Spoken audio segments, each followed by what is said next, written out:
No, the fucking... So that little TikTok clip I posted in the Patreon Elysium with me going, "Get me," I've literally have had 5 friends send me that clip already. I don't think I watched it. Yeah, it's basically... The original video is like 2 Irish ladies, and there's a younger one and an older one. The clip that they sent me was somebody talking over it, but it's a lady who's a Quaker. Okay. But the original clip is older and younger Irish lady, and the younger lady is trying to, like, hype up the older lady. And she goes, "Okay, so what are you?" She's like, "I'm a bad bitch. And what are you serving the community?" "No." Good. And then so many people send me that going, "It you." And I'm like, I want to argue. But then there was the fan episode where somebody was like, "Be a villain." Yep. And I wasn't good at it, apparently. But so far, of our listeners who commented on it, they're like, "You know what? Sarah's a villain. I'm kind of cool." Because it's not a villain. To our perspective. We were all definitely different tiers of villain. Like, I think Skipper was, like, actually a threat villain. Like, classic villain. I like- want to be a lich. That's fucking cool. Yeah, classic villain. Like, I probably would have been on, like, Batman the Brave and the Bold or, like, Teenage Mutant Ninja Turtles kind Oh, of hell yeah. villain. Yeah. And then, like, Sarah's show would be really depressing, let's be honest. But My the least show- villainous. My show would be super depressing. Or I am the villain that exists in the minds of the people that keep making those AI edits of Kamala Harris that just make her look really badass. Because I don't know if you've seen the one where somebody AI generated Kamala Harris in front of the Capitol building in these black, like, Game of Thrones witch robes with her silk press blowing in the breeze with Satan behind her for some reason. And it's just kind of metal as shit. Oh, boy. And I'm like, guys, this isn't the throwdown you thought it was. Like, I was like, I was accepting her as our cool aunt president if she wins. And I'm like, I can kind of deal with somebody's cool aunt being president for a little while. Like, that's fine. And then they keep dropping those kinds of bangers on the AI generators. I'm like, you know what? I wish she was. I wish she was the kind of monster you keep saying she is. That would be neat. That's why you have to hire a real artist. Exactly. They'll give you the context, which is important. Speaking of context, hey, and welcome to Blank Bodies, a Vampire the Masquerade V5 tabletop and horror podcast. I'm your host, Hunter, and as always, I'm joined by... I should have known you were setting something up there, Hunter. I am John. Yeah, I am Sarah. That was fucking smooth. That was Yeah. one of the better ones. It was It's good. been a while, Good. we got to get back on track. Yeah. It's bad when Hunter is the one wrangling us. It's more common than you'd think. Fuck. Anyways, this episode we are talking about blood bonds and Vaulderies. Oh my god. My van got stolen. Where did my Van Gogh as a picture of Van Gogh?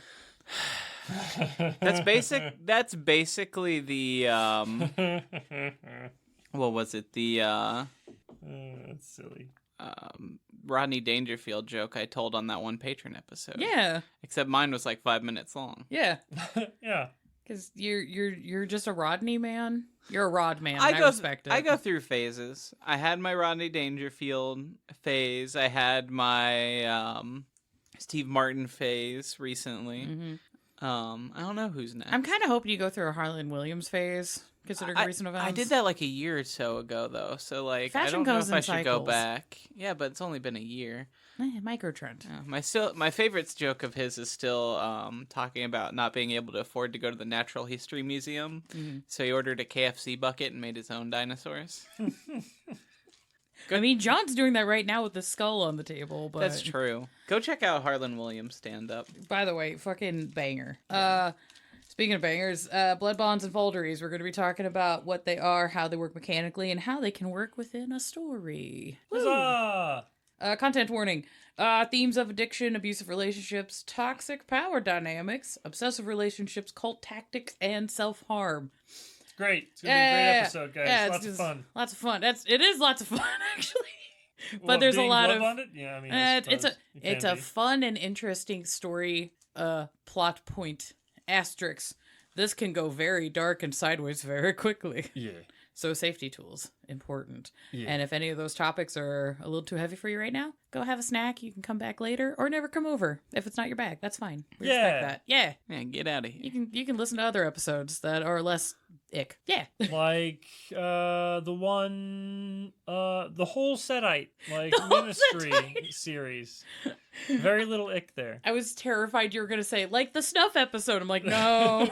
No, John. I was going to. That's why the pause. Oh, okay. That's why they don't let me write episodes as often anymore. I'm not against you doing it. Sources for this episode are the V5 Core Book, the V5 Sabbat, the Black Handbook, VTM 20th Anniversary, and VTM Dark Ages 20th Anniversary. I also dabbled into Clan books, Zamitzi Revised, and the Clan novel Satite, just a smidgy. Yeah, I will say Zamitzi do the... Literally do the thing. They No, do. the Vauldery. Oh, yeah. Oh, what? They used to do blood bonding. They Now can't. Well, nothing's stopping them outside of just their want and desire for it. But we'll get into that in a bit. We'll get into that in a bit. Vaulderies more common now, yeah. Any old heads that are like, but the different versions of Old World. I'm like, I get that. I hear you. I respect you. Just to keep things a little concise, I tend to go to the 20th anniversary versions of stuff for Old World just to kind of keep things a little more like level. Otherwise, I'm going to be like, well, first edition said this, and then second edition, and then third, and then revise, and then da-da-da. Yeah, That's a lot. If there's things that you think are interesting, and sometimes we find interesting that change through editions, those tend to not be in the 101 episodes. So down the road, that can be something we can talk about more too. But I feel like if you start with all that, you're really muddying the waters, because a lot more change through the editions than you think when you really break down. And also, if I'm wrong, you can join the community Discord and tell me I'm wrong. That's fine. It won't hurt my feelings. They've I'll tried. fight you. You guys have, what do you mean you've tried to hurt my feelings? No, I said they've tried. Oh, they've tried. Yeah, that's true. Not often, but we've had a couple people pop in for arguments. And Yeah. It's been funny. And I've just been like, okay, sources, bitch. Like, I'm not mad at you. You said something, and I want a citation, please. Yeah. And then the conversation usually stops after that. Happy Columbus Day. Happy Columbus Day. I will never get off that train. Get yourself a manatee Yeah. and celebrate in style. Get yourself a manatee plushie. Oh, no, please. Order some indigenous art. And no Italian food that day. That's a tough one. That's a tough holiday. Go take a boat onto the ocean. It doesn't have to be yours. I don't care about that part. Steal a boat. No, don't. This is an allegory. Anyways, blood bonds. What is? Allegory. I have little quotes from the books. Do either of you gentlemen want to read one or two? You want What me is to- an act of intimacy for a creature that... You didn't even wait. You went You right went into right that. in. You went pussy first and then fucked it up. Yeah, I don't know if that's the right tone for that one. Yeah, I should probably read it before I just start going. I was mostly talking about the giggling. This doesn't seem like a giggling type of sentence. No. Look, I was here to yes and that energy, but you do you. It's more of a Malkavian reading of it, I think. What is an act of intimacy for a creature that uses intimacy to sustain herself? What does reckless abandon and submission look like for creatures who revel in taboo and require theft and violation just to exist? And that is from Dark Ages 20th Anniversary. And if you want to know the page, I'll tell you that it's 342. I thought you were just about to lie to the audience there for a second. Really? Fib. Had a dyslexic moment, but I wish I would have just wrote it out. That's pretty funnier. Yeah. So, honey, you want to do the next one? Yeah, I'll do the next one. 1 second. Oh, he's got the throat spray. Son of a bitch. It's coming back.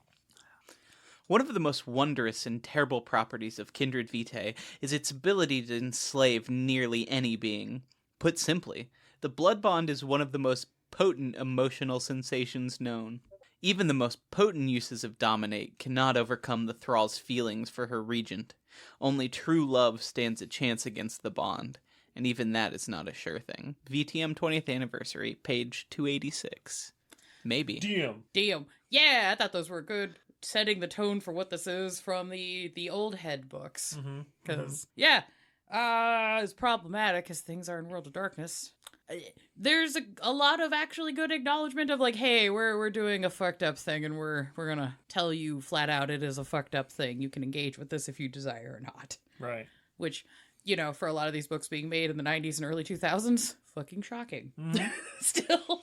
But I do like that they left room for true love to sway all. Potentially. Maybe. Or not, depends on the tone of your game. Yeah. true love. They left. It said right Marriage. Oh, God. Whoa. There. only true love. I'm good. It's there. It's in the rules. It's in the rules. Black and white, clear as crystal in this muddy-ass fucking anthology of a game. Yay! I kind of break down Blood Bond in the most succinct definition as I could as a deep psychological union between two entities, the regent who is giving of their vitae and the thrall who partakes of the blood and is subjected to the emotional subjugation. Yeah, that sounds about right. Yeah, because out of all the editions I've read for Blood Bond, it gets very froofy, very floofy, very theater kid with the descriptions, and I'm like, no, I need brass tacks. Bah. Give me a brass tacks. So I made one. Yeah, and then you had to. I was gonna say, give it to me, and then I made it. And then I did it. I made this. So other terms I did find in the text for a blood bond, if you want to change it up a little bit in your game, is blood oath. Dun, dun, dun, Comes from the Dark dun, Ages. dun. So you could have really old vampires that are still calling them blood oaths. I like that. Or you can have young kids that find out about it, but they're like metalhead fans. And just like, but Hell this sounds yeah. like Satan. It sounds so much It better. sounds so much cooler. And I'm like, you're right. Or if you want to have your blood bonds in your game be a little less horny Mm-hmm. and a little bit more like a platonic bonding of respect, Yeah. Blood Oath might sound a little less sticky. Makes sense. Blood Oath sounds like something two knights would do. Right. Yeah, that was kind of the vibe that they were Yeah. giving the Dark Ages, where like this could be extraordinarily horny, or this could be a very chivalrous knightly, like I have sworn my ultimate allegiance to my lord and my banners and Right. Yeah. all that kind of shit, which I'm like, honestly, that's pretty fucking cool. Yeah. Yeah. There's multiple ways you can be obsessed, and it doesn't have to be horny. And the other one that I found in the books is also called the Coils of a Pep from the Setites. So Setites look at blood bonds as kind of just a manifestation and entanglement of the chaos of the dark snake thing that Set may or may not have eaten. It's fine. Yeah, The implications of it are interesting because you could go the rules of, Set defeated a Pep, the Chaos Snake, and is actually the true lord of order, because there is order in chaos and you can get very like metaphysical with it. Right. Or you could be a Setite that's like, actually, blood bonds are pretty cool. These are kind of my favorite things because it helps keep my cult in line. And I'm like, well, yeah. well, I guess both could be options. Do with this what you will. Mm-hmm. So, how do work? Per the V5 canon, the way we are trying to run with the rules in this system, if you want to look it up, the page is 234. It's right there. Boop. There's a cool picture of some lady in a dress with a shaved head and some dude in a suit. It's like one of the most like Ventrue pictures. Nice. It's very interesting, and I'm like, Other than the Forenza. Oh, Forenza with her diamond-studded gimp? Yes. Yes. The most Venture picture. Is it terrible that part of me is like, I don't know if I want that as a tattoo, but I kind of want that as a shirt, but doing the style of like a hardcore shirt, Mm-hmm. like a long sleeve one. This is Fiorenza down the sleeve. I feel like it's got more of like a thrash metal vibe. Yeah, it could be a little bit more thrash. It'd be like an 80s thrash metal album cover, just a businesswoman with a dude in a diamond gimp suit. That feels like I wish I could remember some 80s crossover. remember the name of this, but Christina Aguilera years ago had a really cool shirt design. I'll have to look it up, but that's kind of the vision I would have for the diamond studded gimp picture as merch. Hey, Renegade, let me design merch for your line. It'll be oddly niche, but people will be very excited. Yeah. Anywho, so the thrall, the person who is being subjected to the bond, must consume directly from the source of the regent on 3 separate nights. So there's no, I'm going to be spiking this character's drink with my vitae. Right. It's just like, cool, they drank vitae. They're not bound to you. Mm-hmm. Neat. So you gotta tap the vein, as it were. But that's to create. You can maintain without, right? Okay. Yeah, create Is has that to. later? Sorry. Yeah, no, you're fine. To I was a little eepy when I wrote this, but yeah, to maintain does not have to be from the vein. It looks like from the text. Okay. But to create, yes. Gotcha. You have to actively participate in doing what is inherently a shitty thing. Mm-hmm. Hi, thank you, World of Darkness, for writing rules where if a player does something shitty, they actively have to choose to do it. They can't oopsie do it and go like, oh, geez, I'm sorry, I didn't mean to. Womp, womp, womp. I did not mean to diablerize that man. I was Right. like, you did. You literally have to choose to do that. Yeah. You did a crime. So, yay.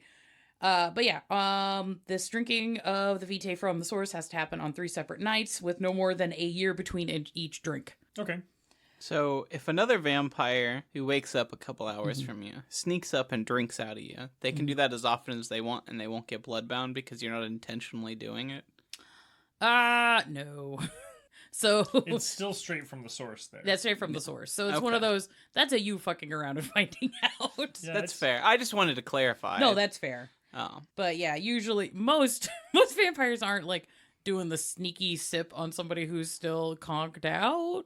Usually, What if you just want him to be a little weak that night? You just go take a sip, you get a little yourself. you could just bleed them. You don't have to take the sip. But then there's all that blood everywhere. It's cleaner.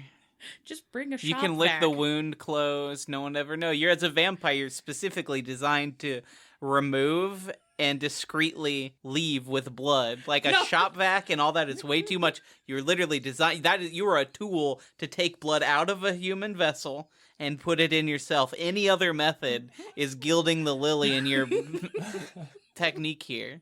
No, you're not inaccurate. Everyone, I've ST'd for these two gentlemen for years. I need you to understand the levels of what the fuck I've been dealing with as a storyteller. But you're not inaccurate. I wouldn't say you're out of pocket, but I'm like, there are other routes. I'm not saying they were fantastic, but you know, if you have at least a resource dot, I'd be like, yeah, you can have a wet dry vac, sure. If you want to drain somebody of their precious bodily fluids, but you don't want to partake in a bond. Or you just have like a Malkavian with enough contacts and thin bloods, and like every couple nights you're just like, hey, you want to help me out with a prank? You bring him in, you have him sip him down to 1 blood dot, and then you guys leave, and then they just keep waking up real thirsty and confused. This is like... That's kind of like the early, more fucked up pranky Malkavian kind of move. It's making me think of like, this is like the Malkavian version of when fucking Manson and the family would like break into rich people's houses and just move shit. Oh, yeah, exactly. Yeah. And if you really don't like someone who's helping you out, then you get them blood bonded. You have them do it 3 times. Then they're both getting pranked. It's going in all directions. Yeah, well, we'll put a pin in this because I could see this Malkavian prank going sideways and oopsing into a fully sealed blood bond by a mistake. Yeah. There's also that. It's not that hard, right? No, it's not. Yes, so... Continuing on, note, the core book, does not mention that the scene that when you're exchanging the fluids would require a rouse check, but it wouldn't be out of pocket to ask depending on the scene. Yeah. Because like I've run and played in games where more times than not, if vampires are exchanging vitae like that, you're in a situation where it would be very disadvantaged. It'd be bad if the party member had a hunger frenzy. Yeah. Due to situations, and somebody's at Hungy 4. Right. And they'll just run up to you and just be like, hey man, I don't know what to do, and I have really bad social stats, and I can't just riz somebody into letting me bite. What do I do? And you just kind of go, fine, here's my wrist, whatever. So that's the most common times I've had that happen, is just utility. Right. But, you know, there could be many other reasons why things would happen. In those situations, yeah, we're just doing an equal exchange of they need hunger to go down, my hunger will go up, so we're not even going to roll. We're just going to call that. Done. But depending on the scene, you could just be like, I'm sharing like a Bram Stoker's Dracula amount of blood, which I'm like, that's such a small amount. Mm-hmm. I'm not going to make you roll for that because that's silly. But other times I might be like, well, you know what? Let's see. Let's just see what happens. Right. So, that's fine. I would also almost more likely roll, depending on the person who is taking the sip, roll for them to stop. Oh, yeah, especially if they're vampires. Mm-hmm. Especially if they're Bana Hakim. Mm-hmm. Yeah, we'll get into that when that clan episode comes up. But, yeah, they might not stop. Right. But that's a different roll than a rouse check. Hey. But if they roll to take more than you were initially wanting to give, I might, that would make sense to be like, hey, could you just give me a rouse check just to see if you're stable? Yeah. Or if the giver was salubri. Oh, yeah, there's that too. Whoops. That'd be bad. Imagine the balls in the salubri to be like, yeah, I'm just going to bloodbound this guy to me. Come here, buddy. Just, take a nibble here, and it's like, do you just want to die? Yeah, right? Is that a kink for Maybe you? he's got like 12 friends in the room somewhere, to help pull this guy We off. have him in a body harness attached to a bungee cord. Right, yeah. So if he runs too far, he just gets yanked back across the room. Exactly. I just have a stake in hand during the process. There you go. Just everybody has a crossbow. It's fucking ready. So, a regent may have as many thralls equal to their dots in blood potency. So if you have blood potency 3, you can have 3 thralls. Word. Woohoo. Each thrall may only have 1 regent, though. So you can only be the bitch of 1 character. Right. Woohoo. With each drink, the strength of the bond increases, with the 3rd sip sealing the deal, as it were, with the maximum devotion. This is where it kind of does the big shift from previous editions, and I'll be honest, it also took me a little bit of time to wrap my brain around this fully. Because V5 does this annoying thing where almost everything is set on a scale from 1 to 5, and then a couple things are randomly 1 to 6. This is one of those, and it drove me bananas. If you want to cap it at 5 at your own table just so all the math stays straight in your head, fine. I don't see why not. Yeah, but on this being the bond strength can be rated, or is rated on a scale from 1 to 6, honestly, this isn't that. Yeah. Out of all the random 1 to 6 things, this is like the least fuck. Mm-hmm. But you're like, but I sealed the deal at the 3rd sip. Why does it keep going to 6? Because you can just keep giving it. Exactly. Yeah. So with each step that you go up in the scale, it ups the difficulty with your dealings with the regent. So if the thrall wishes to act against their... keep saying regent. It's supposed to be regnant. I'm sorry. Regnant? That just sounds Really? wrong. Yeah, it's actually pronounced regnant. That's what I'd call a pregnant revenant. I looked it up. Regnant means like ruler, Huh, okay. but I hate it, so I'm just gonna keep saying regent because it basically means the exact same fucking Right, thing. what's the difference there? I swear to God, I know I probably have been annoying some other players. I'm like, it's pregnant, it's supposed to be fucking pregnant. I'm like, Sure, whatever. I get that. I'm sorry. I'm not. It's fine. But where was I? Fucking Christ. So if the thrall wishes to act against their regent/regnant, they must pass what is called a defiance roll, which will be a combination of your resolve and int rolled against the bond strength, which is set for the difficulty. Okay. All right. So if you just got to the 3rd step at your maximum emotional intensitude, if you continue to have sips beyond that, the emotional intensitude isn't going to go up, but your ability to say no is going to go down. Right. I think that might also be why they let it go all the way up to 6. Mhm. Because it's not easy, but passing like a difficulty 4 or 5 when you're combining multiple stats like that isn't too out of the question. So I think it's just a way to get it. They're just like letting you push the difficulty high enough to be like really a real difficult. challenge. Yeah, because difficulty 3 is kind of what I consider like a standard difficulty in that like, this is not easy to do. It's going to require some effort, but it's not insurmountable. And then if you keep going, it just becomes the, oh no, problem. Because difficulty 6 is like near impossible kinds of things, where it's like, it could happen, but the odds of you beating that, generally, very rough.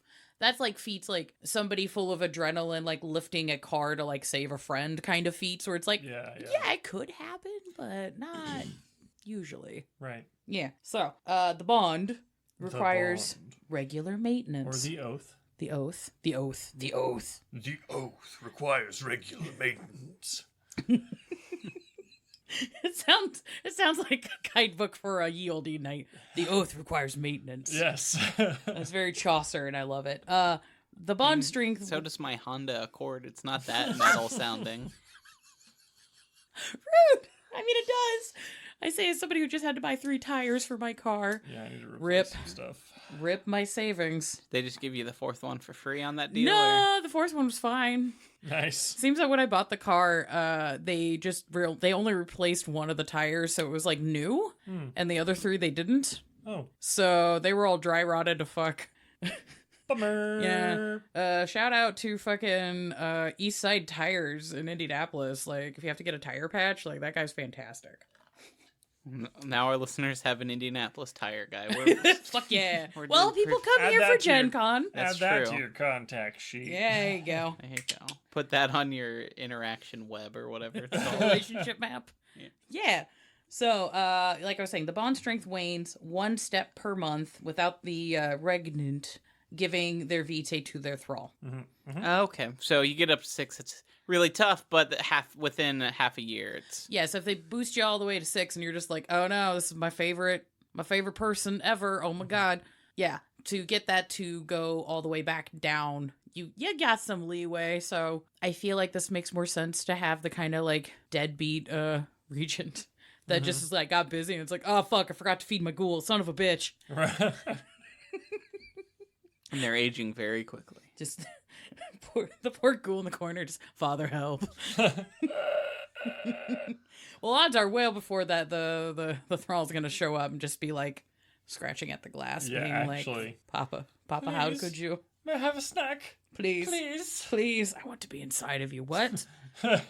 Not in a fun way. Just crawl inside your skin. Yeah, it's just, can I be you? And it's like, no. So you guys, that's where this can go dangerous. We also talked about this on our ghoul episode, but that's also an important reason to maintain your ghouls if you decide to take some or make some. Yeah. Because they're going to age and they're going to stop being useful. Yeah.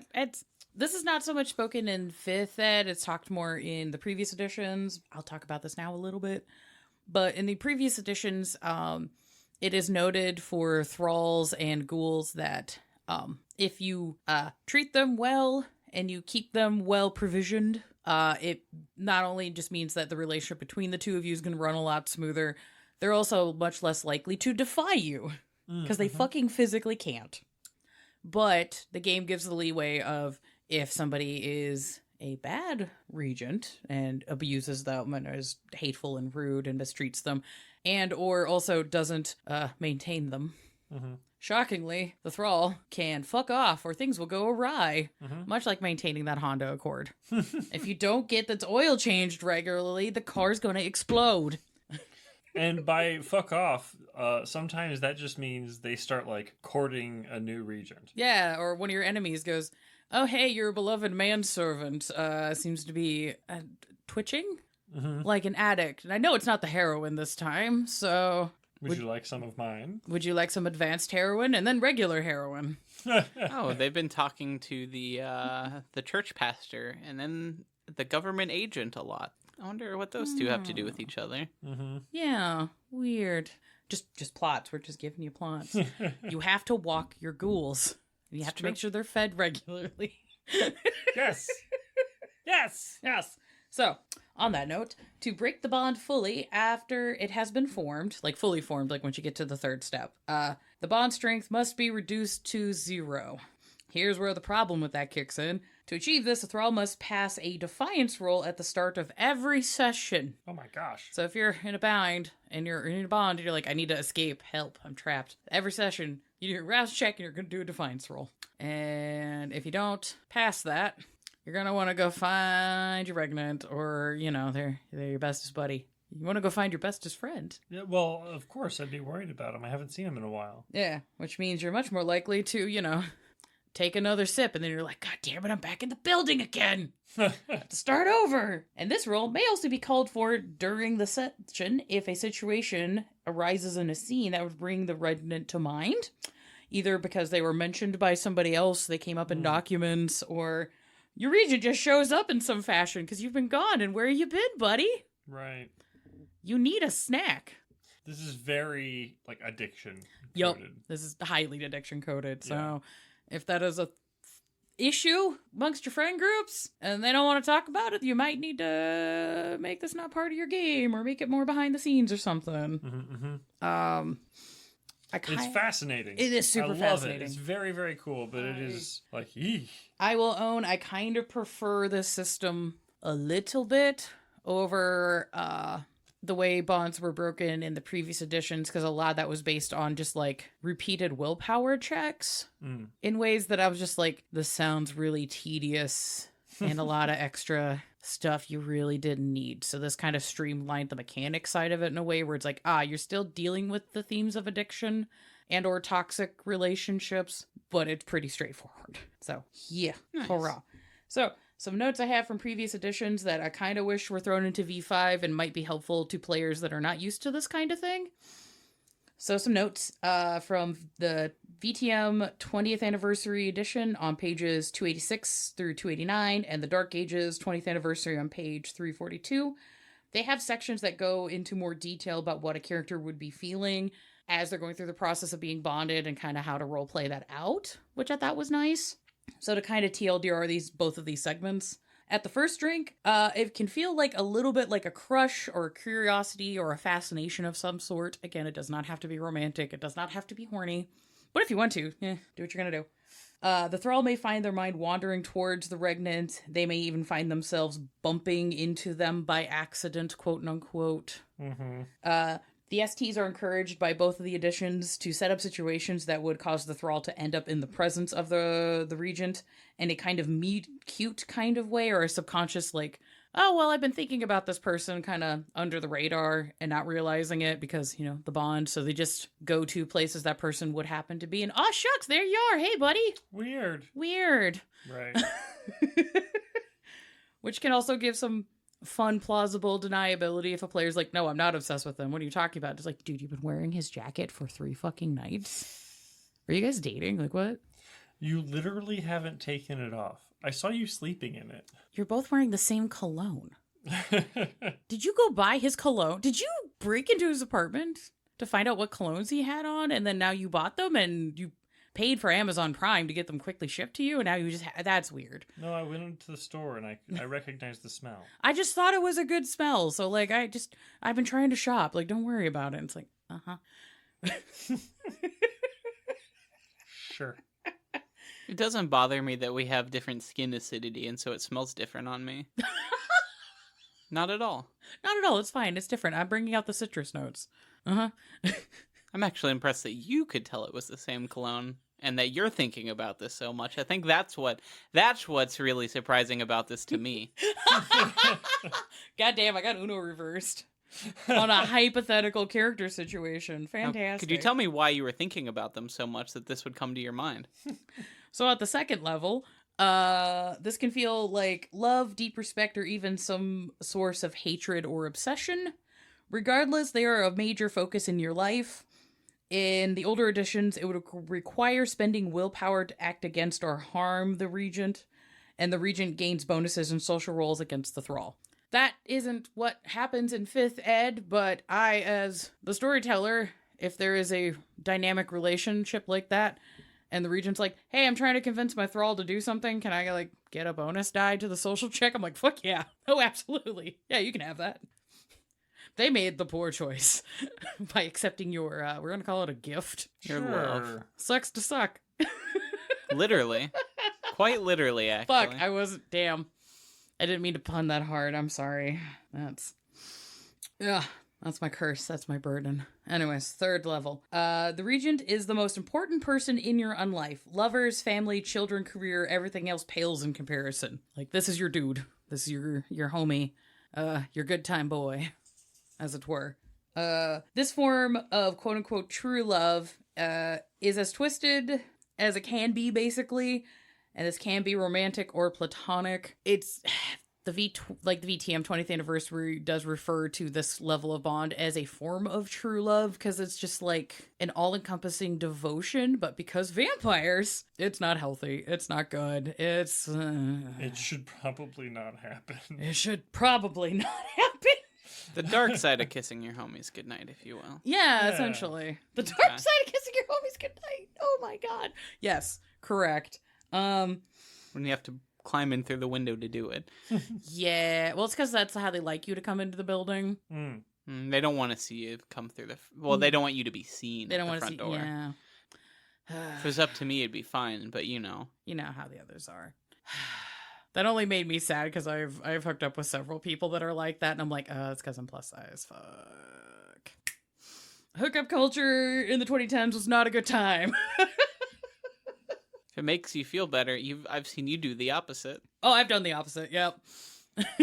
There's been a couple times where we'd wake up and you'd be like, and you gotta go? Yep. Look, they were expecting cuddles and I did not agree to that. So I was just like, goodbye, go away. I was a shitty regent. I own that. Anywho, those of weak wills and morals may commit horrifying acts to please their regent. So that was the thing that was canonical in the old times, where if you didn't have a good willpower stat and your regent was like, hey, just go kill that guy, and they'd just be like, yes. Yeah. Yes, absolutely, no questions, no thought. Here's his bottle. Beat him to death. Yeah, brain smooth, head caved in. Anything else you want, my lord? That kind of thing. How intense would that be? They have a bottle, whatever, and they say, here's this bottle, go beat that guy to death. Oh, Would it be to the point that the person is like, they gifted me this bottle? They gifted you a task. Okay. Which you should fulfill with as much enthusiasm. Gusto. Yes. Right. I think it would depend on the character too. Just because it's an intense devotion, it doesn't change how that character themselves would feel the devotion. Which means there could be a character who'd be like, oh, this knife they gave me was a gift, and after I'm done with this crime, I'm keeping it forever. Whereas another might be like, and I have completed my task, and this knife is being disposed of so that I can do the job properly, and it won't be traced back to the two of us. Exactly.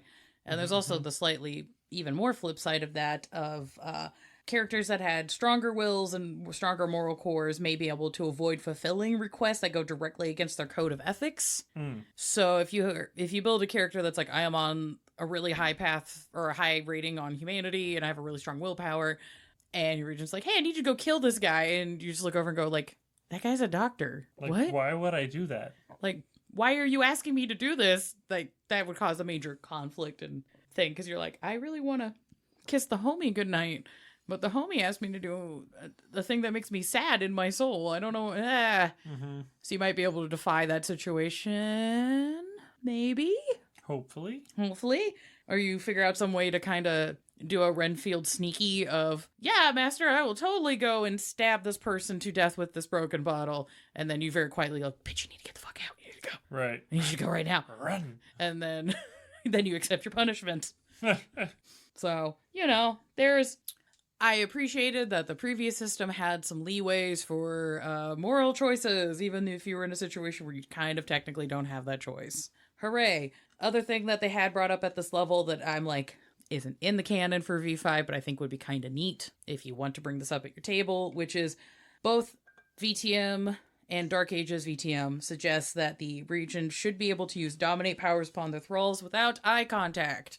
Makes sense. Yeah, I'm like, once you get to level 3 and up, I'm just like... It's almost not even needed. It's also... yeah, I'd agree with that. Their voice is already like, oh, wow, okay, yeah, what do you need? You know what I mean? So, of course, they're just, like, ready to give in to dominate. Yeah, so that might be a talk to the table. Oh, for sure. For sure. But I think I'm like... pretty much every topic we're going to broach today is talk to the table. Talk to the table, for sure. That's an interesting little rule. The other implication that I take away from that personally is that powers, disciplines are often referred to as the power of the blood. You're rousing the power of the blood or whatever. Your blood is already in them. If you're using your blood and it is still intrinsically linked to you, that they like become your pet, you should be using able the to... power of your blood.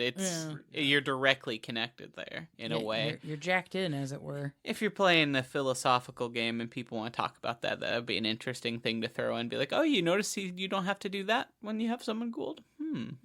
Wonder why. Yeah, interesting that. Yeah. Has some metaphysical implications as well. Which I think also makes the whole act more horrifying. Oh, absolutely. Because you're just like, wait, just dominate? That's the only one that this... Oh, no. I would assume presence. I would say as I, as storyteller, would already be giving regents bonus die on social rolls anyways. And most presence rolls are social rolls. So I'm like, you're kind of already getting it. Right. You don't have to double down there. Depends how you want to roll that, but... Yeah. If there might be a situation where I would be like, I'll give you 2. Right. If they're specifically trying to ignore you is the only time when I feel like you'd really have to get into the nitty gritty of it. Yeah. Or because like you said, they kind of already are. Like if you're talking and you're at level 3, you're going to be listening. Yeah. Unless you're specifically trying not to, there's almost no reason to roll it unless the character is actively trying to go against that. Right. They're not going to accidentally ignore them. You know what I mean? That could be an interesting consequence for failing a defiance roll for the session or the scene is, that social bonus they have, it is doubled now until, like, the end of the scene or the end of the session. And I'm like, something like that. That could be neat. Whoops. Yeah. Their blood inside of you is now angry that you thought you were gonna step up and do something. You are fiending. You're disappointing. Just want some blood. Anywho, continuing on real quick. So, vampires may bond at 1 or 2 steps with several partners, but can only form a bond with one. That was kind of how it was run in the previous editions. I kind of like that. The way it's worded in V5 is a little grammatically vague. Yeah, I was going to because it makes it sound like in V5 that if you've started the track of forming a bond, you can only have it with one person and that's it. Mm-hmm. But in previous editions, it's like you can have as many 1 and 2 dots, whatever flings, quote unquote, as you wanted, but you only have one major bond. Bond. Right. Bond. Bound. So my question is, all right, so say you've got someone at a level 3 or 4, doesn't matter. We'll say 4, and then you decide I'm gonna bond someone else instead. Even if you keep maintaining that 4, would you just prevent the new person from being bound until the one bond you already have active drops accidentally or intentionally? In 5th ed, you can have as many people thralled to you as you have blood potency rating. Okay. So if you have 3 ratings, you can blood bind 3 people. So you can have 3 bonds. So if you already have 3 and you want to do a 4th, the oldest bond is going to die out. Okay. Interesting. I would have assumed it would just prevent the new one if the old one is still being maintained, but no. Interesting. By die out, do you mean start to like? Yeah, basically it'll Okay, wither it doesn't like really just go quickly. away, No. Okay. I didn't write that note down. I feel bad, but I think in the book says that bond will wither within weeks, according to the bond strength rating, as opposed to months. Okay. Okay. At that point, So it could be gone in a month Yeah. if they don't maintain it. less than. Yeah. In the older edition, from just rereading these 2 core books, it looks like you can have as many blood bonds as you want, but you can only be fully blood bound to one person at the 3rd rating. But you can have as many 1s and 2s as you want. Right. So it's a lot more loosey-goosey, a little more slutty. Yeah. So, it's also a talk to your table about the situation, because I'm kind of keen on the, you can have as many 1s and 2s, but you can only have 1 3. Yeah. Because, 3 or higher. But I'm a storyteller that likes players being messy. Because I'm like, that means you guys are writing plot for me if you're messy. I don't have to suddenly generate NPCs to fuck with you. Y'all done goofed on your own. You took the ones I made, and now you're attached to them. Then that I want to clarify is let's ask a question for the opposite drinks or opposite question, but it involves drinking. So say I'm this blood prankster of a character we talked about earlier again, and I know that you have a ghoul that you're particularly fond of, and they're particularly well bonded. You can only be bonded to one person. So I start feeding your ghoul blood. I start getting them to drink from me. When I get them, I assume, say you're at a 4 again, I would have to get them to a 5 to overcome your blood? No, you'd have to get them to 0 first. So you have to get them to 0 before you can't even start. You can't even just overfeed them. Nope. Okay. Which, I've weaponized that in a V5 game. Because I was like, hey, I'm going to be stuck in a political situation where I am the only person of my clan in the city, and I know people are going to want to fuck with me. Hey, character I'm having this romance plot with, but you're having to go back to the Middle East for reasons. Could we just do a quick blood bond before you fuck off, so that way I basically will have 3 months of, like, I'm stuck to you, so that it buys me some time to get my shit in order before somebody starts trying to fuck with me? And everyone's like, that's Machiavellian as shit, but yeah, sure, I guess. It's like, yeah, strategy. Okay, that's too bad.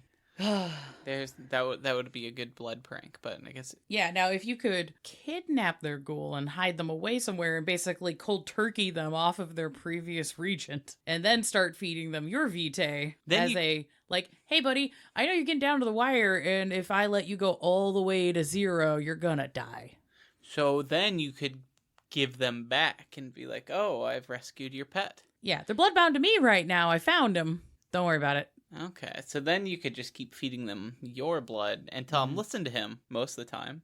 So they think that the bond has switched, but it could be yours. So that's a much longer game, but it is possible to pull a little ghoul trick. Little Trixie Ghoul thing. So, last thing on the previous editions, real quick. I feel like 6 months. Yeah. The bond might be ended by killing the regnant, Okay. Yeah. or there's no actual way to end the bond and you are just left grieving forever in a pile of lost love forever. Who knows? Rough. Yeah, the game system's left it extraordinarily like, yeah, this is a surefire way to do it, or it's not and you're fucked. Personally, I like it. I would make that second part harder on vampires than humans. Mm-hmm. I feel like you get Gould, you're able to, your master dies, you eventually, like any other addiction, you can recover and move on with your life, and you probably think about it all the time forever. Yeah, but, that's probably traumatizing. or as like, shit. yeah, it's like a trauma, not an addiction anymore, but it Or would you're become- finally free and you're just like, oh, thank God. yeah. Yeah, for vampires, that could be a little like, oh, hey, I escaped my shitty sire who's had me bloodbound for ages and ages and ages. Well, I was also thinking, as a vampire, Mhm. your emotions are so tied in with the blood already that having another vampire's blood in you for any extended period of time is going to be a much stronger bond that Mhm. probably won't just disappear because they've died. There's Yeah. like literally some sort of spiritual or magical energy in that blood that you also survive off of. So Yeah, and there's also the fun note that is often said with the blood bond is blood bonds are one of the few ways that a lot of vampires can feel any kind of like what they could facsimilate to love or intense positive emotions towards another entity. So that bond could just be, that's it, that's all you get forever now. Mm-hmm. So you just have this Hope you picked a aching good one. Hope you picked a good one. Otherwise you just, have this aching wound in your soul for ever. Ever. Plot. What can you do with a blood bond in your plot and your games? Friends. we've With your- accidentally talked about that a lot already. Yeah. I believe. That's fine. That means we're just going to breeze through these little checkpoints real quick then, because we kind of covered a bunch of this. Beep boop bop. Big one is blood bonds are for everyone. Yay. Yes, you can bond mortals, which will turn them into Yay. ghouls. You can blood bond other vampires. Yay. Even those that are way more powerful than yourself, comma, potentially even Cain, because that's a fun thing about blood bonds. Does not matter what the generation or the blood potency. If you riz too close to the sun and you decide to blood bond an elder, that's a choice. I'm gonna blood bond Cain. Oh my god. First, I'm gonna find him. First you gotta hail his cap. Yeah. And also, fun fact, you can blood bond other Ooh, supernaturals. blood bonding a werewolf. Yeah, you can do that. It's rude. It's rude as fuck. Well, see, my first thought was werewolves seem to like to fight with their teeth and their mouth a lot. Mm-hmm. I wonder Yeah. how often that happens on accident. You bite a guy's arm off and just And swallow he's- enough that they're like, I love him now. I gotta find him. His arm was the tastiest thing I've ever had. That man I mangled, he actually seemed pretty cool, and I think we should hang out soon. I kind of want to kiss that homie goodnight. Fuck. The most just himbo fucking werewolf. I love this. Just internally, his lupus forms just wagging tail every time he sees his vampire. Just internally, and he's like, shut up. Stop it. Stop it. Just punching the 3 wolves that live inside of him. Because all 3 are like, oh, that's the guy. That's a friend. That's the guy. And he's just Yeah. like, fucking son of a bitch. Fuck. But yeah, any supernaturals. The amount of plots I've read where it's some vampire managed to blood bond a mage. Yes. Can I blood bond a wraith? I was about to say, I think that's the only one you couldn't. If the wraith is inhabiting a body, yes. Hmm. Because if it's just an incorporeal wraith, I don't think you can, and that's where necromancy kicks in. But we're doing Hakata last, Yeah. They are coming last. A and mummy. also, as they should. there's a lot of quests. We don't know if they exist yet, but I'm gonna say if a mummy shows up and it's corporeal, yeah, I don't know why you'd want to do that. you could, but it would be a bad idea for everyone involved. Yeah, I'd imagine. Promethean, yeah, probably. They're- Slasher, I don't recommend that. Neither of those are even in this version of World of Darkness yet, so that's at least good. That you Yeah. don't have to worry about that. Yeah. Yeah. Hunter, yeah, do it. That It's pro- just funny now. Yeah. That's just free real estate. Every hunter needs a backstory, after all. Ah, Mhm. there you go. So this is all good and bad. Handle this as you want. In the script, I was very tired because I put in a smiley face, but it was the capital D smiley face. Yeah. Moving on. That's the noise I hear. Like Just a, yeah. They're like, this is good and bad. Yeah. You can just generate so much plot from like, hey guys, so I just fed some of my vitae to this guy, and then they research the guy and they just go, he's like the head mage of this tradition in the city? What the fuck? Why? Now he's just gonna be here all the time. Yeah. I don't want to deal with this fucking nerd. I think we talked about it a little bit on my Supernatural 101 Mm-hmm. episodes, but generally a bad idea to get vampire and changeling blood mixed around. Yeah. That's generally a big no-no. So if that happens, we don't have rules for it, but I would... there'd be some repercussions there. I think it might also depend on what variant of changeling comes into 5th ed, because if it's dreaming style changeling, vampires are very banal, and it's basically going to destroy them because they're so just kind of stagnant and boring. Regardless of how exciting a vampire's life can be. Yeah, it's just like, oh, you're just fucking sad. Yeah. Ugh.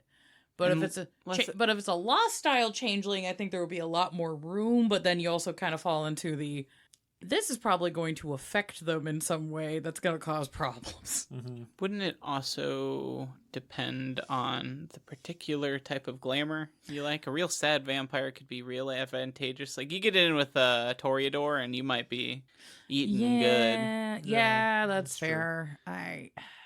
Still not going to be a good relationship. No, it's going to be toxic as hell. It's probably going to be worse than the vampire and werewolf in the long run, but just in a much more art school kind of sad. Oh, yes. Oh, art school and romances. Annoying. They are sad and annoying.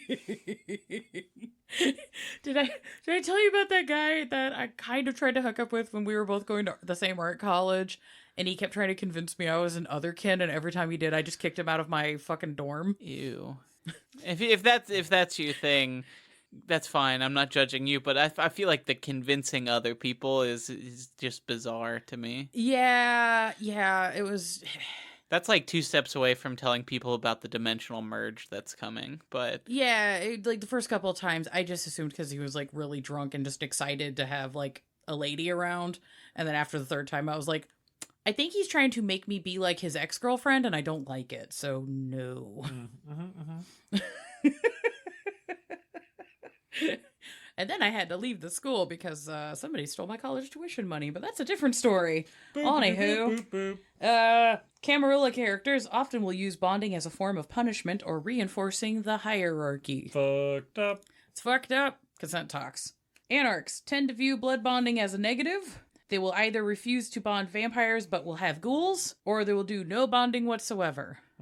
So it's kind of the vampire version of the pescatarian, vegetarian, vegan conversations, which I personally find very funny. Yeah. Where it's like, okay, little anarch, you have all these high and mighty ideals. I need you to talk through with me the praxis of maintaining ghouls. Mm-hmm. Like, how does this fit into your theory? Yeah.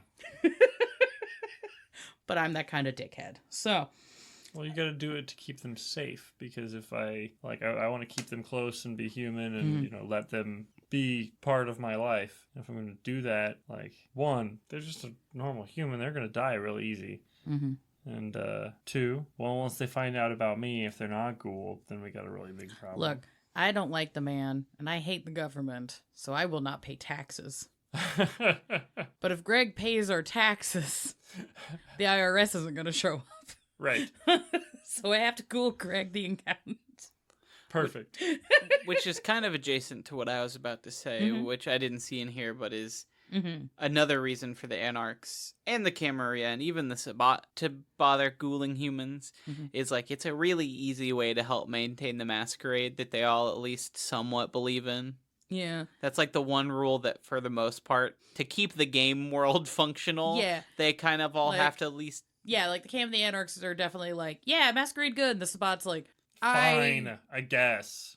They kind of range from the more liberal lefty side of the Sabbat that they're like, no, the masquerade's good. We should have some rules in society. I just don't like the Camarilla. To the real crazy guys that are just look, clearly we are the higher elevation of the species. We are the Ubermensch. We should be in charge of everything. Who gives a fuck what I do with these mortals? I'm aware of the fact that there's not enough of us organized for me to do what I want with my vampire supremacy, so I've ghouled Greg here. And I just need him to shut the fuck up long enough for me to pursue my holy crusade as the Sword of Cain. Yeah. I'd say not just that, but there's also probably just like a lot of in-betweens that are like, yeah, we're in charge. We rule the world already. It's easier if they don't know about us. Just logistics. Logistically, it's just easier. Does the cow have to know how I run the rest of the farm? No. Imagine doing a PowerPoint show for the cows to explain the process of hamburger. Oh, no. That's so upsetting. You put a bunch of hay in front of the projector screen so they stay put. I imagine that's a better explanation of why a lot of sabbat wouldn't. It's just like, Yeah, like a good chunk of them are just like, it's just easier right now. But once we're in charge, fuck it. Yeah. So there's that. Note, keep in mind any lines, veils, and please have consent check-ins regularly with players and the storyteller while playing out these kinds of power dynamics, because they're very imbalanced. And this kind of gameplay can go from like, oh, this is kind of a fun topic to explore to, oh no, I have now accidentally recreated a trauma in my actual life. Holy fuck. I'm not having fun, but like my brain does not enjoy this and I need a break. Word. yeah, terrible when you remind your friend of their Angelina Jolie, Billy Bob Thornton style blood relationship. There's an updated version of that now. It's Megan Fox and what the fuck's his name? Machine Gun Kramer? I don't know. Machine Gun Kramer is a terrifying combination of people. I don't like that man. So like I've tried to blot him from my brain, but apparently him and her have also done the blood jewelry switch. Okay. And I'm just like, I don't know. I saw a bunch of Gen Z kids like getting like, oh my God, that's so romantic. And I'm just like, oh no, time's a flat circle. Yep. Fuck. Anywho. Special note I want to note is blood weddings. This is when two vampires who quote unquote love each other very much decide to swap their vitae in a mutual blood bond. This can be ritualized with an actual wedding, or you guys can quote unquote elope and just decide to do it because you're hooking up and fuck it. Fuck yeah. This is very toxic. Uh-huh. Maybe don't. Maybe don't. I know we've talked about how it's gotten more trendy with Camarilla because of the Vermilion wedding. I don't recommend it. I say as somebody who has been role-playing this kind of relationship for over a year with another friend that I deeply trust and respect, and we have a lot of consent talks and everything's fine between us, but it's also, this requires a level of maturity that is sometimes hard to come by at tables, so, you know. I trust you to play it by ear. You're adults. Yeah. You should be adults. If you're listening to our show, please be an adult. Yeah. I say fuck If you're way not, too much. leave and come back when Or- you are, I guess. If you're a minor listening to our show, I appreciate you being here to learn safety rules for Yeah, this that's a good game that's point. probably too mature for you to be fucking with. I mean, to be fair, we were. Because I was also one of those teenagers. Yeah. Yeah! And I was there for the dark times. The dark times. Lots of gross grabby. Mm-hmm. Anywho's Vauldery. Woo! Vaulderies. Speaking of gross grabbery, Kinda. Anywho. So I got two little quotes. Who wants to read what? The Vauldery is part blood sorcery, part artifice, and arguably the heart of the sabbat. That is V5. Sabbat, page 56. the Sabbats swear the Vaulderie to each other, bonding themselves to the pack instead of an individual, and thus to the Sabbat's greater cause. That's from VTM 20th Anniversary 288. So, to brass tacks the Vauldery as best I can, because the annoying thing is there's a lot of floof room to fuck around with this. Floof room. Basically, this is an emotional connection between several vampires through a ritualized practice, creating a lattice of highly variable loyalties. So, little breakdown on terms. The Vaulderie is the ritual itself of doing this, like, pack blood bond thing. And what is called the viniculi, or viniculum, because you'll have it with multiple people, and fucking Latin, is the actual bond itself. So, Yeah, so the Vaulderie is the forms rite. the Viniculum Yes. for the group of people who were involved in the Vaulderie. Yes. Nailed it. All right. Cool. Because Yeah. I've seen people accidentally use these both interchangeably. I might even do that by mistake. I'm sorry. I'm going to try to not fuck I up feel my like terms. that's one that probably vampires would just, some of them would probably just call it the Viniculum. You're not wrong, and a lot of people I've seen have done that in and out of character. But if you're in a kind of spy versus spy game, like I'll be talking about later on in the episode, this is a really good way to what I have termed German 3 yourself. Like from Inglourious Basterds, where you hold up the wrong kind of 3 and they go, that guy's British, kill everyone in the room. So, depending on how intense your game is, that those two terms being differentiated might be important. Anywho. So, how does the Vaulderie work? The ritual begins with the pack priest bleeding their vitae into some specific ritual vessel. In the text, they're like, it could be like a holy chalice. It could be a cool, like, wooden or stone bowl. It could be the pack's, like, favorite empty bottle of whiskey. It could be that dumb bejeweled thing from fucking the Lost Boys. Have Could fun. be a hubcap. Could be a hubcap. They found on the street and grew attached to. You can do a fucking Dixie cup. funnel with, like, a hose. Hell yeah. If Chug, you want. chug, chug, Yeah. There's nothing stopping you from... Ooh. You get one of those octo beer bongs with like multiple straws.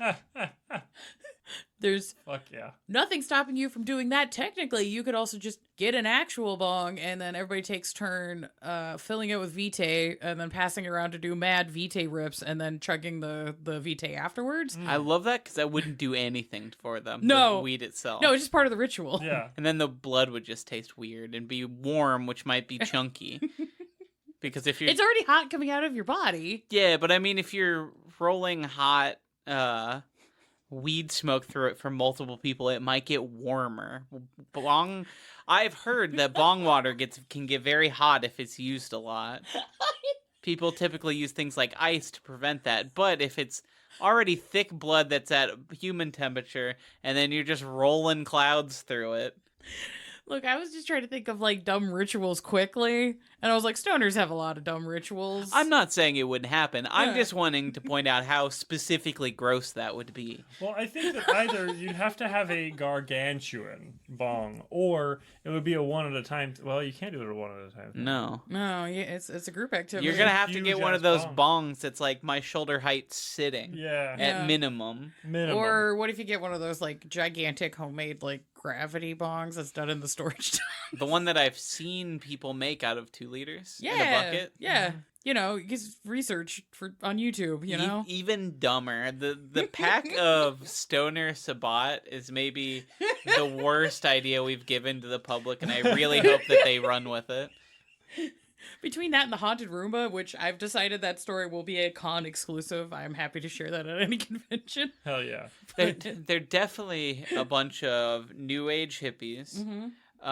Who met at, like, not even Coachella, like something scarier and sketchier. And they're just like, we're really stoned. They're like, yeah, fuck the man. By the way, the man is named Kane, and... Fucking, it's just like the shittiest tailgate behind, like, a Fish concert. Hell yes. Ugh.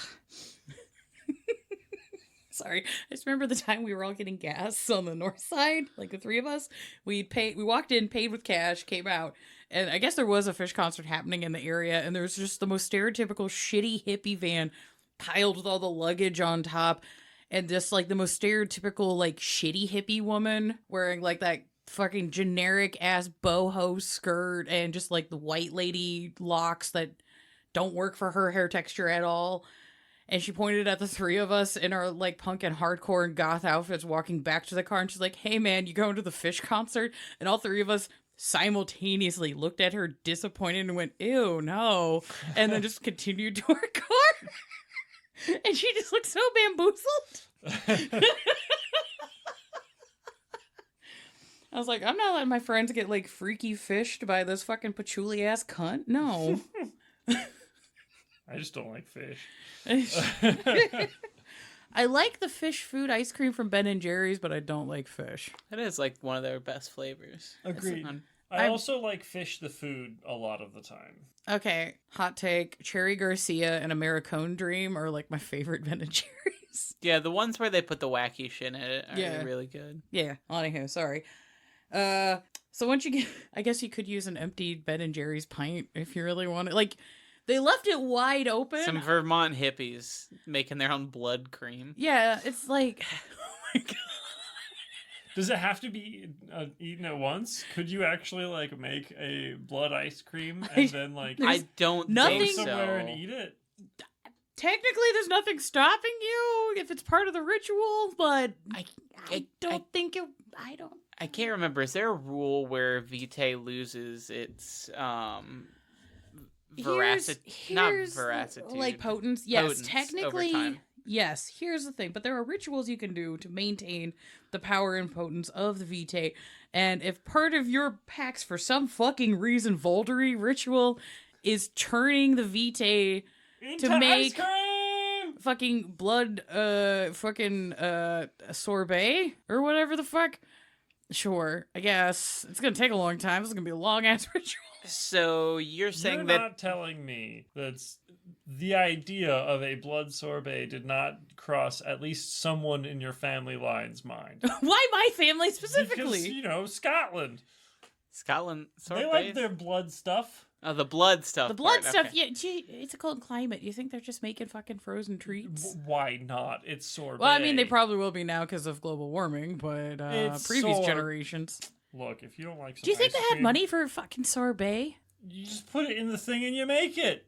That's you don't They don't understand. There's have so the many money to steps make it. skipped there. Can I cannot express This to you is how not fucking like a Star Trek poor- materializer where you put the blood in a bucket and then it becomes ice cream. And you I also know are that. underestimating You how have to- fucking poor my Look, family was. There was a lot of ice. Yeah, you got ice. Did you have ice where you were you poor enough Did that it- you couldn't get ice? Did ice exist, Sarah? I mean, they didn't have to transport the fish, so sure. Okay, so they got some ice.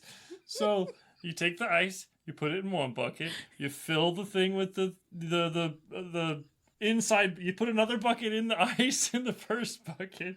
You put the blood in it. You seal both buckets and you tumble it for a long ass You time. forgot the salt. You just You okay, forgot the yeah, salt. some fucking salt, whatever. But like, that's what you do to make ice cream. It's all you just need 2 buckets. I'm not saying it. I didn't at any point say that your Vaulderie sorbet is not impossible. I'm just saying, have you ever hand cranked fucking ice cream? I have made ice cream before, but it was actually just a bucket, and we rolled it. We just rolled it a lot. Okay, I'm just saying the ritual's gonna take a minute. That's You can also it. just That's all I shake it. said. You can also just shake the fuck out of it. I have an ice cream maker. It's got a little engine on it. You just turn it on and walk away, and it runs for like 4 hours. Could you imagine? Yeah, I can This bleed pack- into that as an experiment. We Could can you make know- that a tier. Oh god, yeah, cool. That's our next stupid What if it's tier. mostly blood Blood and just like a Vaulderie. little bit of actual cream? Like a savory blood ice cream. Oh We my could God. probably make a Okay, recipe. next $1,000 tier is the Vaulderie sorbet. Oh no. We have some chef friends. I bet we could make this Let's palatable. Somber Chef, let's go. Might want to reach out to more of our. Actual. Well, I was gonna say more. Do we have dessert? Baking inclined Yeah, I was gonna friends. say, do we have like ice creamery experts? I think I probably have the most experience making ice cream. I have 2 ice cream makers because I kept I mean, I inheriting used- them because my family would do that for like all of our get-togethers. We'd like do Mm-hmm. homemade ice cream. Okay, so we sidetracked really hard. I really got to get back to explaining Vaulderies. So Okay, you do the ritual where the priest starts by taking the specific ritual vessel and whatever ritual knife edged. The fucking V20th anniversary book described using an awl like you would use to punch holes in leather as your You ritual. just bite cut- yourself. Yeah, you have your opening tool and you have your collection tool. You decide as a pack what fucking implements you're going to be Right. using. Right. Cool. Could they be separate? Could they be the same thing?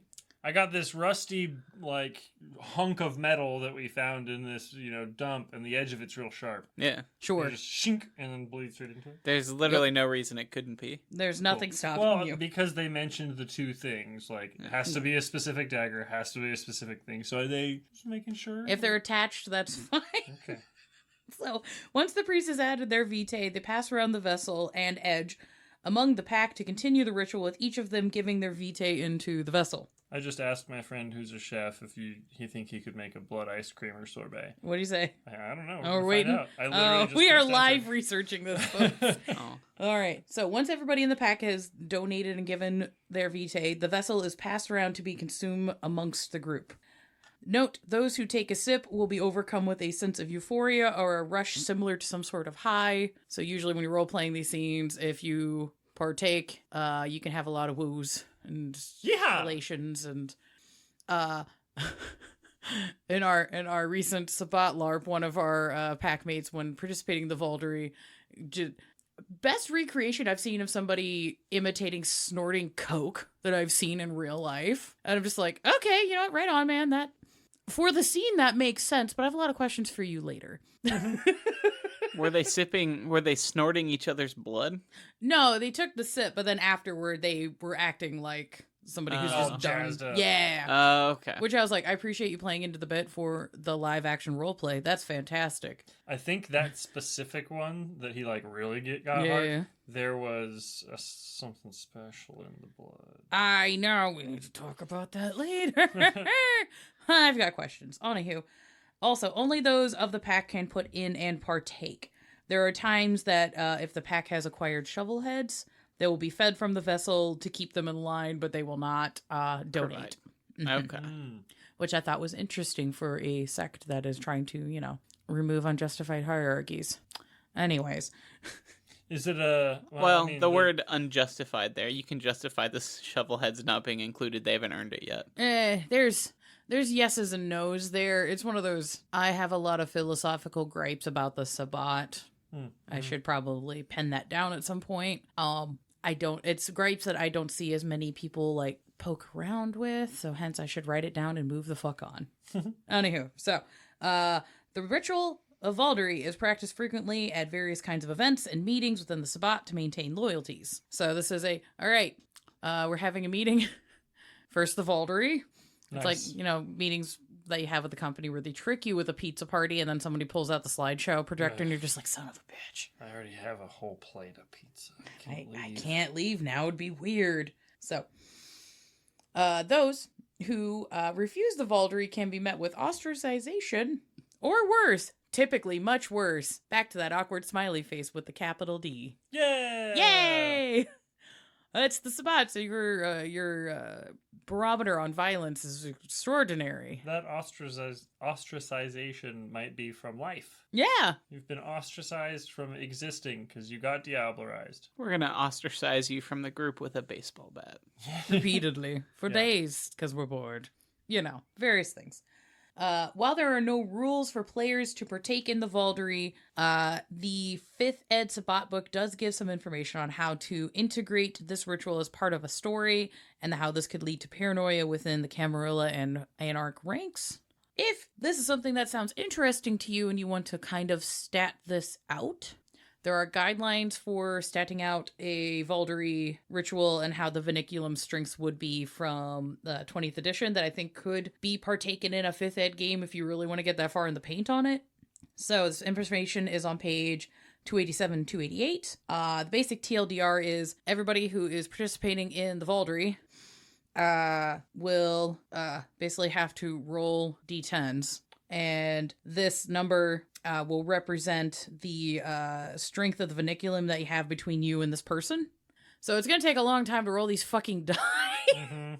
Because if it's like just the three of us, John would have to roll for Hunter and then me. And then I would have to roll for John and then Hunter. And then Hunter would have to roll for me. And then, yeah. So if you have a group that has 4 to 6 players at it, which is kind of the typical size... Doing this initial establishment's gonna take a minute. But and then those ratings go down over time just like a regular bond? No, they will stay the same until the next time you do the Vaulderie ritual. This number that you rolled essentially will count as your difficulty rating for the next Vaulderie roll. So if you're in a Vaulderie again with the same character, you'll roll a d10, and if the Vaulderie or the new Vaulderie number is higher than your previous number, the Vaulderie rating goes up 1 step. And if you roll a number that's lower than the Vaulderie rating, it goes down 1 step. So if you're doing Vaulderies all the time, you're going to end up having this massive, insane, just relationship maps just to keep track of your Vinculum ratings with everybody. Because the stronger the Vinculum rating is, the more inclined you are to care about this person in a way that is akin to a blood bond up to like the 10th rating, because it goes from like 1 to 10, where the 10th is like, yeah, you'll just kill people for this person, and like you're like, yeah, because you kiss that homie goodnight. Of course, you will die for them, and you will kill for them, and Right. you would expect the same of them. Hopefully. And that rating might not be mutual. They might have a 3 on you. Yeah, so that has good and bad roleplay potential things. If you want to get into that, I don't think that system is too out of pocket for V5 if you want to implement it, but technically sabbat as players are not really a thing, so... Right. But, what's stopping you, really? Yeah. So my question there is, so once you've been through a vinculum, it's basically permanent? Yeah, once you go through the Vaulderie, it pretty much just sits there. Okay. So it doesn't go down over time. You can, if you get blood bonded, it might overwrite for specific roles with you, but otherwise. Yeah. And if you participate in a Vaulderie often enough times, it should be able to break blood bonds. We are currently playing in a game where you do the Vaulderie once and it just snaps any blood bonds that you have. But in the book, they're like, yeah, you might need to go to several Vaulderies before that blood bond is broken, which is kind of a good cult tactic to, oh, hey, little Camarilla person, I see you're bloodbound to somebody that you realize you don't want to be bloodbound to. We have a way to speed up this process of you breaking that blood bond. You should come to more of our meetings. I would maybe roll that as one visit for each level, or maybe 2 per visit, so like you can lower the number up to 2 per Vaulderie. Yeah, or you could be like, hey, you need to get one of your Viniculi ratings to outweigh what your bond strength is. Yeah, that's Whichever happens first. There's several different ways you could play that if you desired. Yeah, depending on the mechanics you want to adopt and don't, that makes sense. Yeah. I personally would avoid tracking that many fucking bonds that are involved in a potential vinculum personally, but that's also just a lot of random numbers to throw into my plot on NPCs. If it's between the party and they all want to do it, yeah, keep track of it because that's funny and interesting. But otherwise... That's a lot of work. Yeah. Which, some people like that shit. Fantastic. Other people are just like, oh, I don't know how this is engaging me narratively in the story. So you could, if you wanted to simplify it to match the blood bond rating, where it's a difficulty of like 1 to 6. And it's like, okay, every time you participate in a Vaulderie with these characters, it's going to go up. It makes sense. I like that. Up to 6. How do you break a Vaulderie? But yeah, you don't. But the cool thing with the Vaulderie compared to the Blood Bond is the Vaulderie has a much more, because in the initial game it's going from a scale of 1 to 10 as opposed to 1 to 3. And you're having lots of different kinds of feelings for lots of people. It's basically, you're reinforcing a supernatural loyalty, which kind of keeps everyone in check, but it's not as like you toxically bound to one person, so it kind of keeps you more autonomous. I imagine one of the only ways to break a specific Vaulderie is through death. Yeah. Maybe why the spot tend to just murder nuke each other a lot. Yeah. So the only way out of the Vaulderie is to murder everyone you were ever involved in a Vaulderie with. Then break all of the vinculum that you've formed.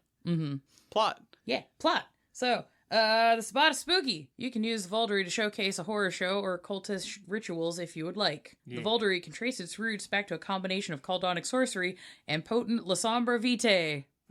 Have fun with this. Get fucking wacky. We did a minute ago with the Vaulderie sorbet. Hell yeah. We're going to need to follow up on that. Is there any updates? Nope. Damn it. He's Anyways. probably asleep right now.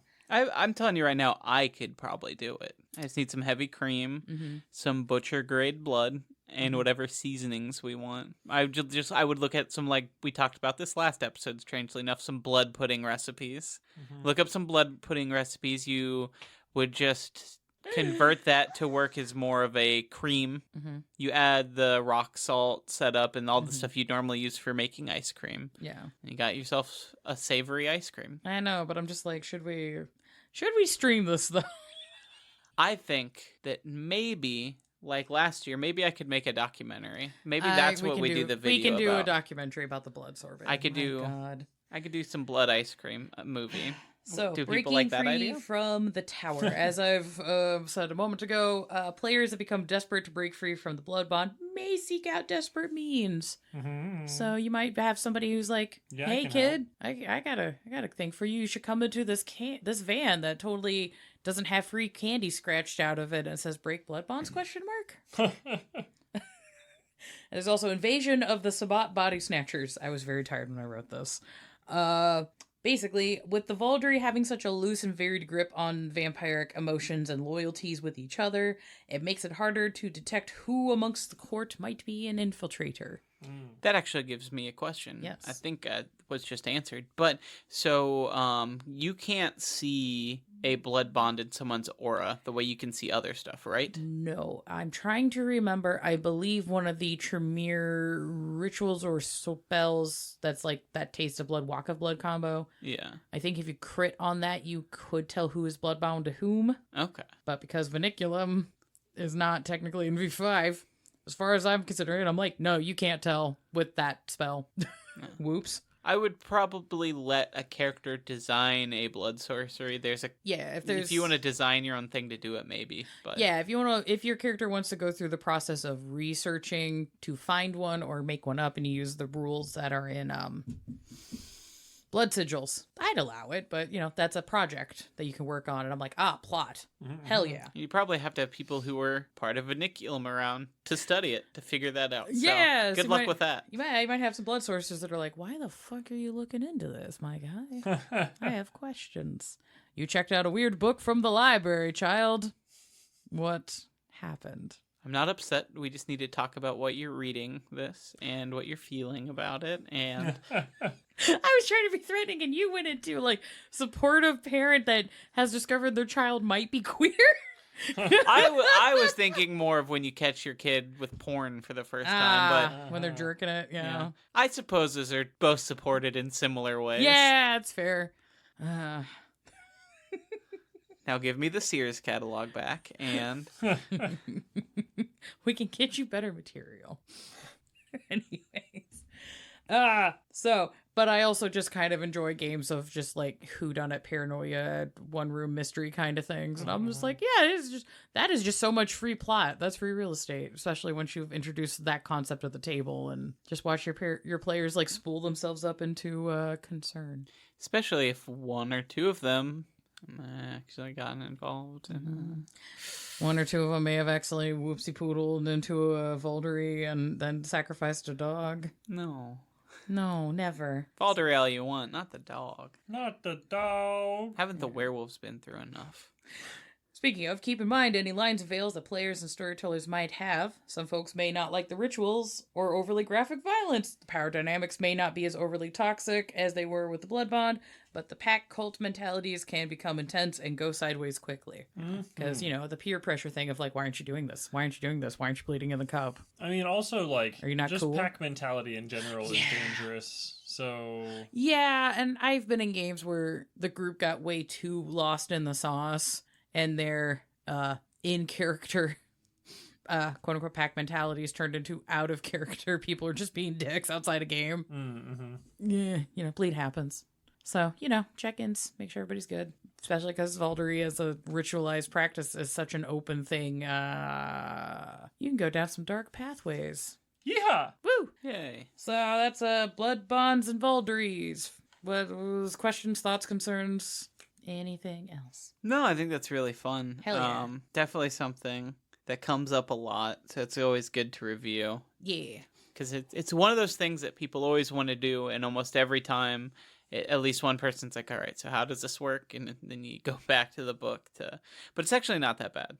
Once you talk it out a little bit, it's pretty straightforward, I think. Yeah. I think the complicatedness comes from the relationship that it forms, and the like role play of it is where it all comes complicated. And the tracking of all that, yeah, that's something you'd almost need like a Vaulderie relation map if you're going to be doing that in your game as an ST or a player.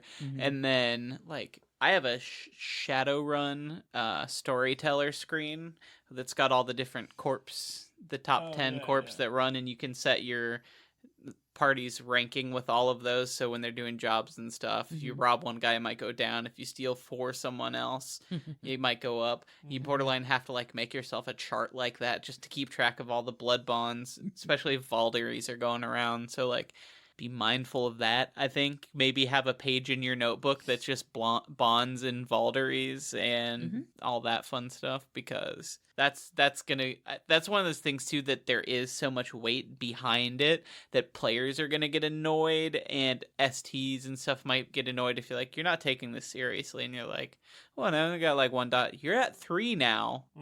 You realize this, right? And you're like, oh, whoops. You have to kiss that homie goodnight every night now. It's definitely worth something to keep track of. Yeah. On notes. Maybe somewhere where people, well, I was going to say somewhere where people can see, but only if people know what's happening. You can make a secret little subfolder. Yeah. Yeah. There's ways to handle this. But yeah, it's one of those like, it's a cool plot thing. It's a neat story mechanic thing. Definitely need to make sure you have good lines of communications and trust with parties involved, because role-playing things that could potentially be that emotionally intense can be either super rewarding or super oh no, Yeah. So yeah, yay, we did it. Thanks, Huzzah. Paralyze, for the Muzak. Yeah, thanks, dog. Thanks, dog. We'll kiss those homies goodnight. And you can too, by going to their band camp and giving them $1. Yeah. We, if you want to kiss our homies goodnight, we do exist on social medias. We have Instagram at Blank Bodies Pod. We have TikTok at Blank Bodies Podcast. If you want to come say hello and check out the cool memes and whatnot.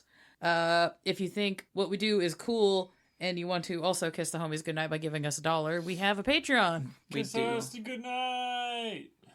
Yes, On there the are. foreheads with the Patreon. Yeah, we live in a capitalist hellscape, so every $1 you give us is a little forehead kiss It's true. to pay our bills.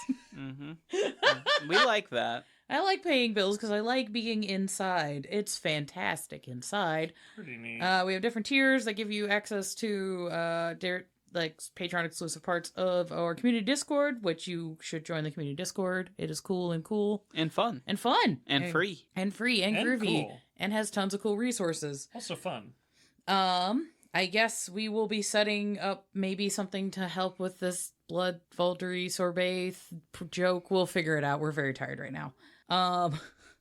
But yeah, if you want to support us, go check out the Patreon.